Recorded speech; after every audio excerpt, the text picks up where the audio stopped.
Salt Bae went from being one of the biggest internet memes and having every A-list celebrity come to his restaurants, to setting his own customers on fire, invading the pitch during the World Cup final, being sued by his own employees for stealing tips, having to shut down all his restaurants because they're completely empty, and most recently, being literally kicked out of a Champions League final. Absolutely embarrassing. So how did Salt Bae go from sprinkling salt on gold steaks to shutting down every single one of his restaurants? We've got a lot to cover today, so let's get straight into it. So Salt Bae got rejected from the Champions League final. He wasn't invited, he wasn't welcome, but he pulled up anyway, suited up like he was about to walk a runway and not get booted by security. Now normally Salt Bae weasels his way into big events, does a little salt sprinkle in front of celebrities and bounces, but this time people were done. Security saw him coming and said, nope, not today.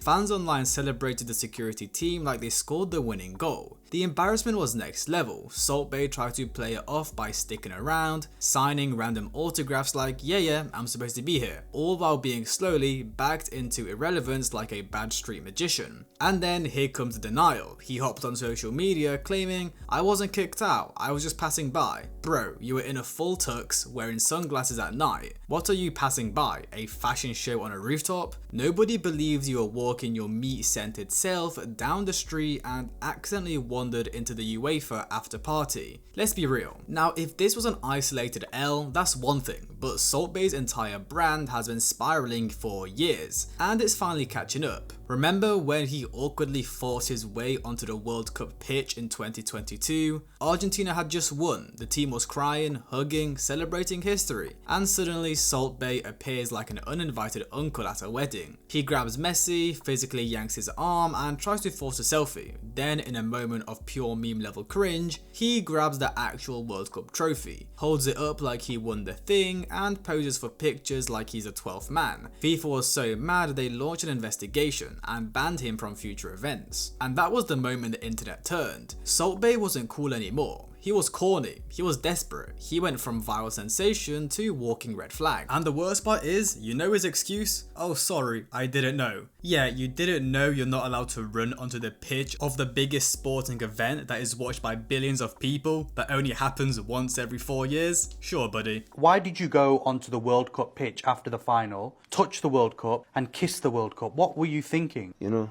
I love Argentina, I love football. And this is the accident. Before I don't know the rules. Now I know the rules. Next World Cup, I never touch the World Cup. I go to, of course, stadium, see the match, but I never touch again. While Salt Bae's ego skyrocketed, his restaurants not so much. Let's talk numbers. His flagship London steakhouse saw profits drop by nearly 50%. Reviews are brutal, overpriced, all flash no flavour. One guy paid £600 for a gold steak and left hungrier than he came in. And now they're offering £39 lunch specials just to fill the empty tables. In Boston, his restaurant was shut down for violating safety regulations, New York closed, Miami in scandal, even in Dubai, where his brand was royalty, his reputation has soured. One food reviewer pulled up and said, service great, but we were literally the only people in the restaurant. From sold out reservations to ghost town with Wi-Fi. This is what ego-fueled branding looks like when the hype dies. Salt Bae's biggest crime isn't being cringy, it's being greedy. The man once posted a photo of a customer's bill totaling $140,000, like it was some kind of flex. The receipt had gold covered tomahawks, overpriced wine, and a tip that could fund a student's entire college tuition. And the worst part, the food isn't even good.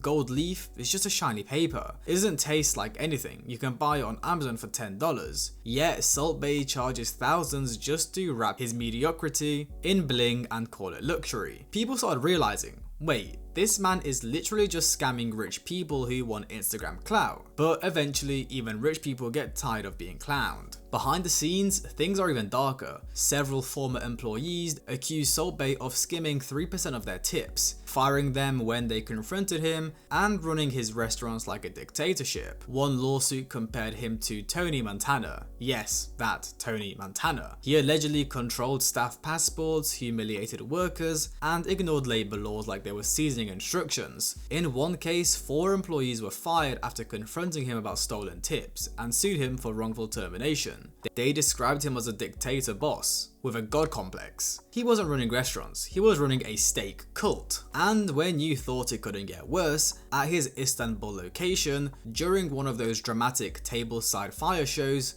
the stunt went horribly wrong. Flames erupted, 4 customers were literally set on fire, one Russian model suffered 3rd-degree burns on over 35% of her body. And how did Salt Bae's team handle it? Destroy the security footage, no apology, no compensation, just sweep it under the rug and hope people forget. Bro, you turned your steakhouse into the Final Destination crossover, and then acted like it was business as usual. But wait, there's more. Salt Bae served gold-covered steaks to Venezuelan dictator Nicolas Maduro during a food crisis. While millions of citizens were starving and eating once a day, Maduro was being hand-fed $1,000 steaks by Salt Bae like a Bond villain or on vacation. People were furious, protests erupted, his Miami restaurant got surrounded by demonstrators. Salt Bae, well, he was silent. And let's not forget his Fidel Castro tribute post just before opening a restaurant in Miami, which has one of the largest Cuban exiled communities in the world. Like, bro, Google is free, how are you this tone deaf? Also, Salt Bae once called the police on a customer who didn't want to pay $1,000 for a gold steak they didn't even order. A guy visited Salt's Miami spot with friends, got served the gold version while asking for it, tried to dispute it, and they called the cops. He ended up paying the bill and exposing the whole mess online. How are you charging people for the wrong order and then threatening them with jail? This isn't fine dining, this is a culinary scam artistry. Now, Salt Bae's brand is in free fall. His follower growth has slowed to the lowest rate since 2017, his engagement is down over 70%, he's getting roasted in every comment section, his restaurants are bleeding money, his reputation's a punchline. And now, he's the meme that doesn't even know it's not a meme anymore. He still posts like he's the king of luxury, still dances with gold knives, still tries to look profound standing on cliffs, but the illusion is gone. No one's clapping, no one's impressed, we all moved on. Salt Bae didn't fall off overnight, he spiraled slowly, drip by drip, steak by steak, from cringy cameos to lawsuits, from overpriced beef to burnt out brands. He was never just a chef, he was a performance, a character, a meme with a restaurant budget. But when the performance stopped being funny and the prices stopped making sense and the scandals piled up, you realize there's nothing under the gold. The salt has lost its flavor. And if Salt Bae doesn't change, really change, he won't be remembered as a culinary innovator. He'll be remembered as the guy who sprinkled his way into history and couldn't stop until he crumbled. So yeah, that's the rise and fall of Salt Bae, a man who could have been a beloved chef